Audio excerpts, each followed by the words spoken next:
In less than a week, this city, Chicago, is about to turn into a huge, almost 100,000 people rave scene.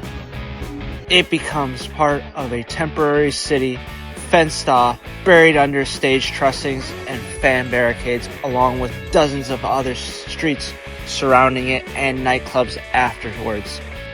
This is Lollapalooza, and this is what I wish I knew before going. So as you may not know, Lollapalooza is one of the quintessential rock festivals and overall concerts of the 20th century, and has become so in the 21st century.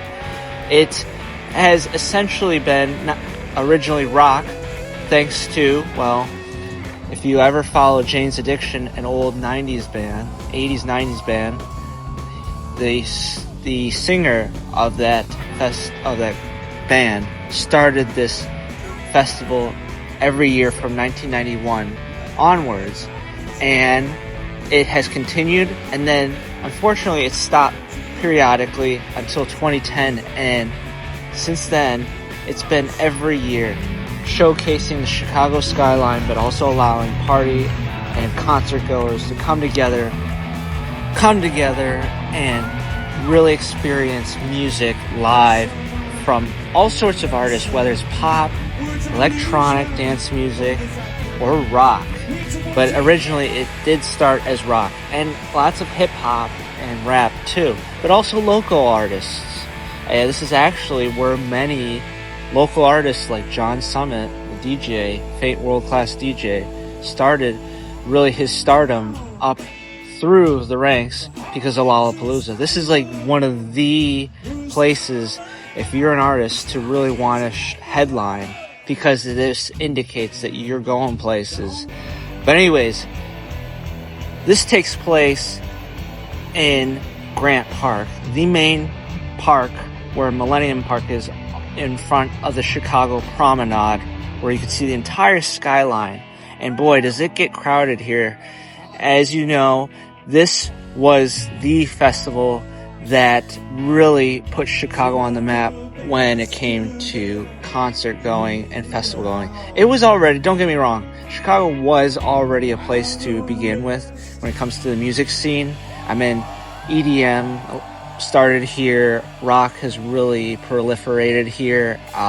Many festival concert goers, later some of them became celebrities and stars because of going to Chicago, became an inspiration.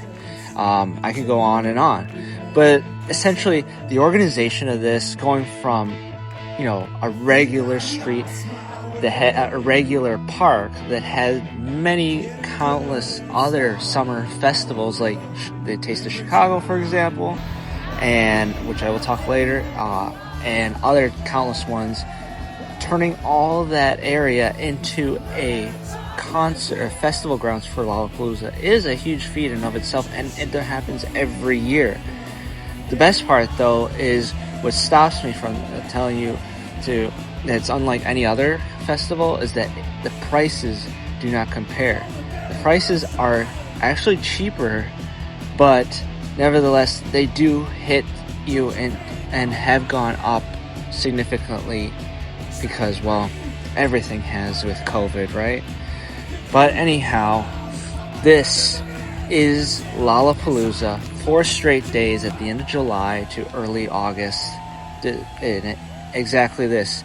It is where you have, like I said, many dozens of things to do, at least. So much food, scene. It's closed off. So they close off the park, essentially. And they essentially make it so that way you are able to, once you get in lines and you're into the festival and concert, and then you're able to go in and do what you need to do and visit every concert and festival and all that. And it runs from, typically from 1 p.m. or 11 a.m. because that's 11 a.m. is when you have like some of the local artists, like bands and all that kind of stuff, come in And then you get much of the big rave scene. People really start heading in around 5 p.m. And then from there it continues on and on until the headlining begins around 8 p.m. all the way till 10 o'clock p.m. because there's a curfew. And I should note, there's a curfew because this concert, this festival, really is, it's catered, I think it's a good one for first time goers to go to, high school particularly, and that's where I would say, yes, high school is like the main target in a sense of, in my opinion. But you get a lot of people from other generations too, because for example, you got some bands that are playing, rock bands that haven't played in a long time or whatever, and they'll play and you'll attract older crowds. But anyways, that's what I would say is with that regard. So let's get into the quick numbers of things, like what is actually more about the pricing, because really you're here for the costs, but you also want to have a good time.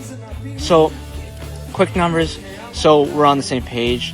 Single day passes run from $175 roughly to $185, depending how much of a last minute. You can get it at third parties like StubHub and all that, but do be mindful of the risks involved with that. A 4-day general admission pass starts at almost $400, though 4-day passes for 2026 were already sold out, so you'd have to be on a waiting list.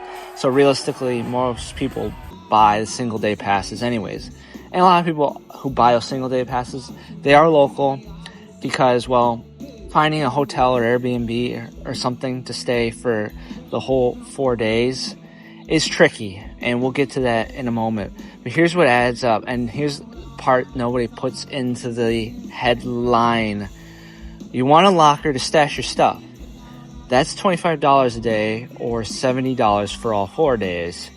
For all 4 days, and I should note, I should have said this earlier, Lollapalooza runs from Thursday to Sunday. So do be mindful of that. And there's after parties and after shows, which we will talk about as well. Starting Wednesday night, actually.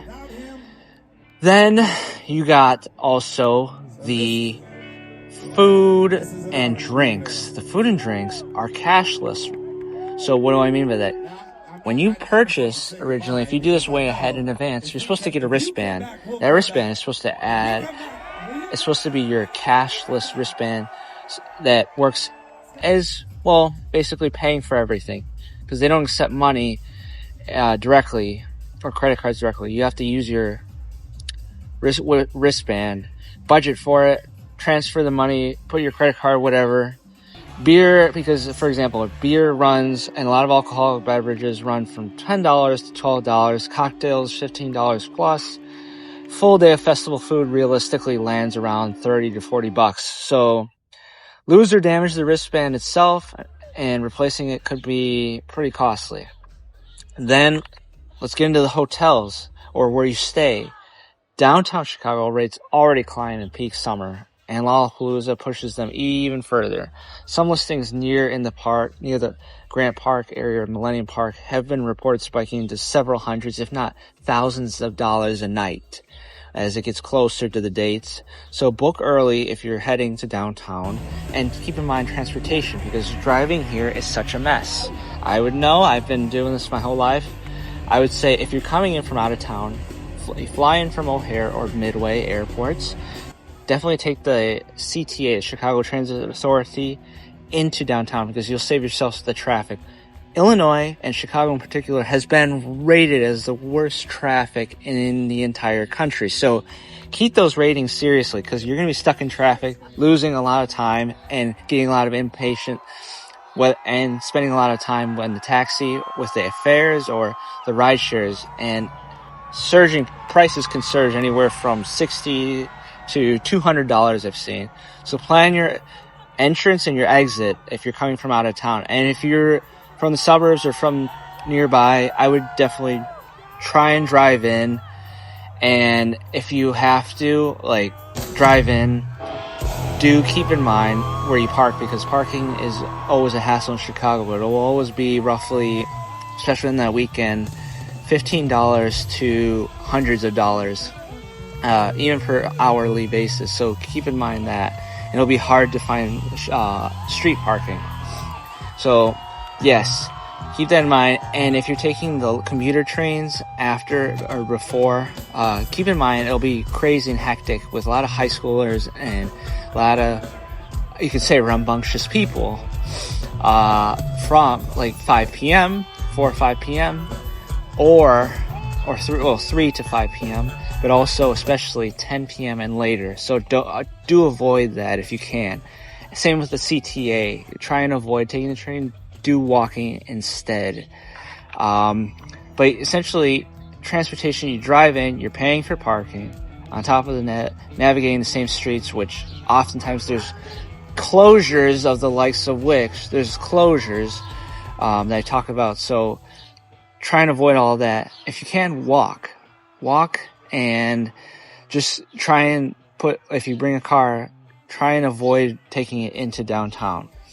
I would say that. And everything adds up. So, and the tickets was never the number that it's really, you came here for the festival, but unfortunately you're going to be paying for most of the things that you didn't come here for, but are parcel. So what about the rules? Okay, so bag check-ins are an interesting factor because yes, you're going into the downtown area or the Loop, as they say, and Millennium Park is where they have like the TSA style check-in stuff where you have to make sure everything's all good to go. You enter from Ida B. Wells Drive. It's like the main entrance to the fountain, Buckingham Fountain area. That's where the festival grounds are, or a lot of the restaurants are. Or you enter from the north or south end of the park by Millennium Park or on Roosevelt Road.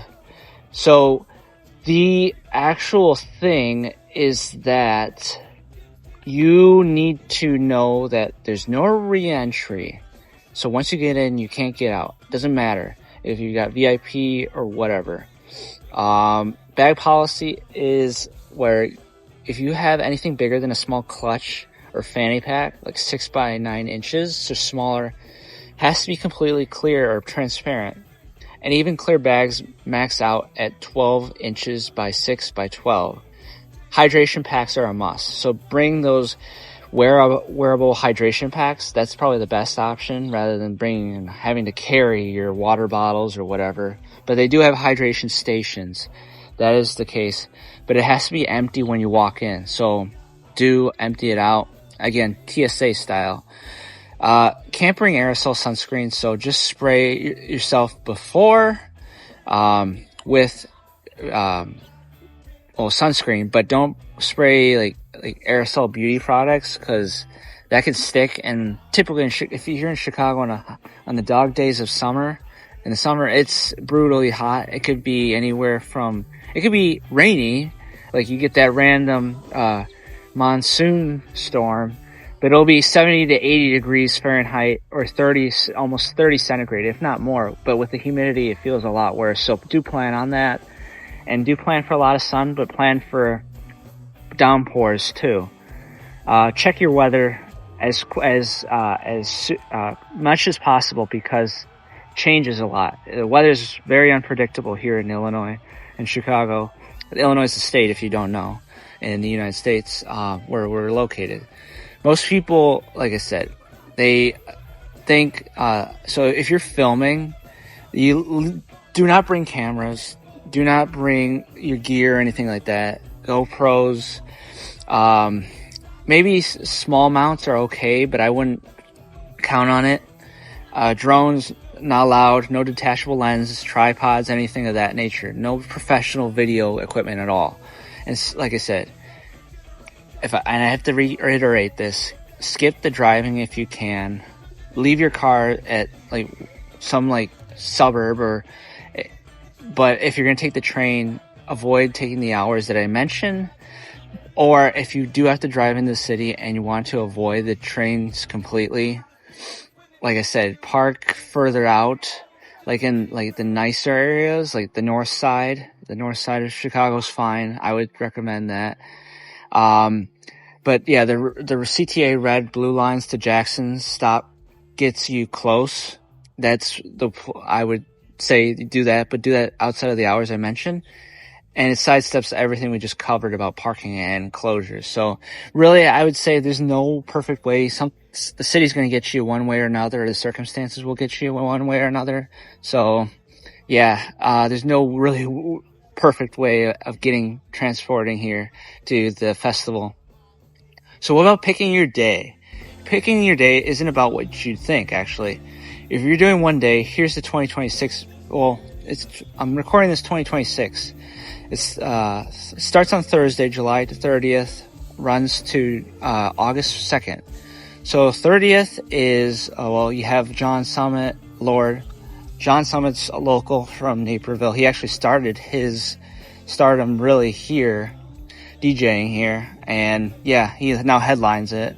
And then Friday is Charlie XCDX and Smashing Pumpkins. So that you get so with the latter, you get a lot of older Gen X crowds. So you're going to have a lot of people from the older crowd coming in with the newer crowds. And then Saturday, Olivia Dean, and a lot of heavy K-pop. Well, again, it'll be a lot of a younger audience. And then Sunday, Tate McRae, and so on and so forth. And Chainsmokers. So rounding out the Sunday. So if you had to pick one day, I would go over the rarity over the genre. But so I doubt, like for example, Smashing Pumpkins will keep on touring for maybe they'll tour for another decade or so. But most likely they're the ones that are least likely to continue on. So that's what I would see. But I don't follow them enough to really go. But that's just an example. When I went years ago, I went to go see Foo Fighters, and boy, was I fortunate to have done so, because that was when the drummer was still around. He was there, and it was probably the last time you'll ever see the Foo Fighters play, because it hasn't been the same without the drummer who passed away, sadly. So it's a reunion spot, Lollapalooza, for many artists, and that's why I go. And I used to go more when high school. That's more of a high school thing to go to Lollapalooza, but when you get the chance to see the artists or so on that haven't played for a long time or don't have a chance to really play for much longer, they're older, I would recommend it to pay for the one day. You'll easily find tickets for one day. It'll just be more expensive. So that's my real rundown of what it is like coming to Lollapalooza. And like I said, you can get anywhere from electronic dance music, which is at the Perry's stage. Perry, being the lead singer who started this whole event, Lollapalooza. He's the lead singer of Jane's Addiction. So there's one stage that dedicates to that, and mostly it's electronic dance music that's on there. But the main headlines and all that, they're at the T-Mobile Arena, which is just east by the museum campuses, which, if you don't know, museum campuses is where a lot of the museums are. But close to where Soldier Field, the Chicago Bears play, the NFL team for American football. So that's what I would say. So overall, is this worth it? As a pure cost per hour of music calculation, I would say if you've been to other festivals, this is definitely not one of the best. But if you're like young and you haven't had a chance to go, and you're in high school, or you're from this area or from the Midwest, definitely Lollapalooza is your stepping stone to try out and see if you like going to concerts like that, and especially like this, because where you have multiple stages and they coordinate the staging accordingly, so you don't miss, like, there could be a case where you have two different artists playing at two stages right next to each other, actually, but most of the time things are coordinated well. So follow the table lineup, because things can change, as they've changed oftentimes at the last minute before. And yeah, this is, remember, a $3.2 billion investment the city's put into this festival, and I don't think it's going to stop anytime soon. 25,000 local jobs depend on this, and this is just in the Chicago park. Oh, I forgot to mention the aftershows. The aftershows, you have to be 21 and over because obviously drinking, but the nightclubs are pretty nice. I would say really cool for a Midwest city. You have Prism, you have Spy Bar, you have Sound Bar, the Underground Lounge, so on, and Radius, which is like a big venue to the south by Chinatown. It's awesome. I would recommend it. And Chinatown's a very safe area, I would say, contrary to what people say about the south of downtown. It's actually fine by where Radius is, so you could walk there if you needed to, because rideshare bikes and all that, and scooters, they'll be hard to find, especially this time of the year with this festival going on. It'll get hectic and there'll be a lot of demand. So, but if you can find it, it's definitely the best way to transport and go about moving from your hotel or where you're staying to the festival. Just know where to drop it off.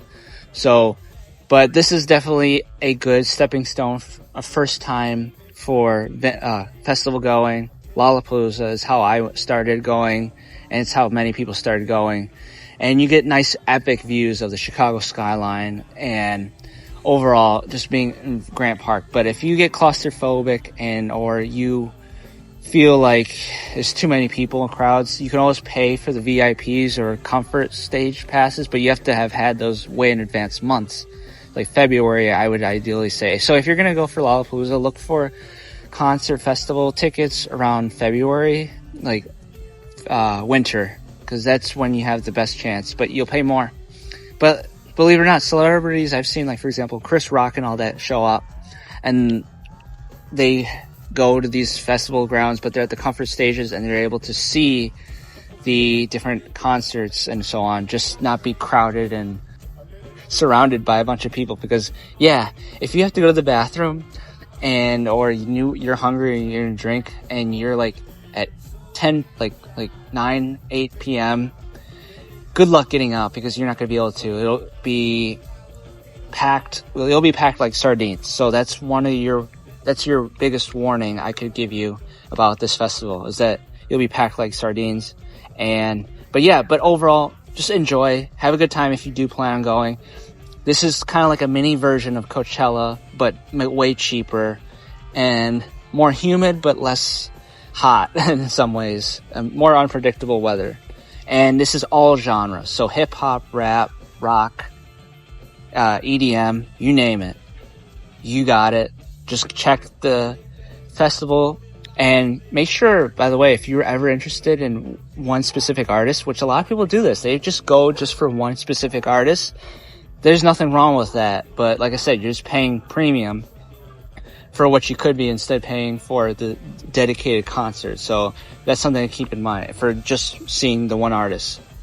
But yeah, Chicago is definitely a center grounds for a lot of concert going and a lot of artists. Make sure Chicago is always on the radar for many artists when it comes to playing and performing music. So Lollapalooza is just that good opportunity, but with the whole festival aspect to it. So I hope you make the most out of this, and I hope this was helpful for you. And yes, enjoy Lollapalooza, and maybe you might see Perry at this time. Keep in mind, by the way, that you're supposed to get the wristband earlier if you did in advance purchase a ticket, but if you didn't, you'll get it at the entrance. Just remember to go from the west entrance on Congress, or I should say Ida B. Wells Drive, in front of the big Buckingham Fountain, or not close by, but it's like the main entrance. There's a bunch of flags there. That's something to keep in mind. And the big name tag lanyard, it's not a name tag, but a lanyard, you often do get it, but that's not required. It's mostly if you are planning to go into more exclusive parts of the festival grounds itself, as he does show up occasionally. And yes, do enjoy the good food. It'll be pricey. I would recommend, if you can, eat outside of the festival grounds, because it's $16 tacos or $25 drinks. Instead, there's so much good restaurants in downtown Chicago or throughout Chicago. I would recommend the North Side as one of the best restaurant scenes, like Lakeview, ever. So check it out. Thank you. Coffey Travel signing out. If you liked this video and thought this was helpful, do keep in subscribe and do like this video, because there's more about festival going that could definitely help you out down the line. Thank you.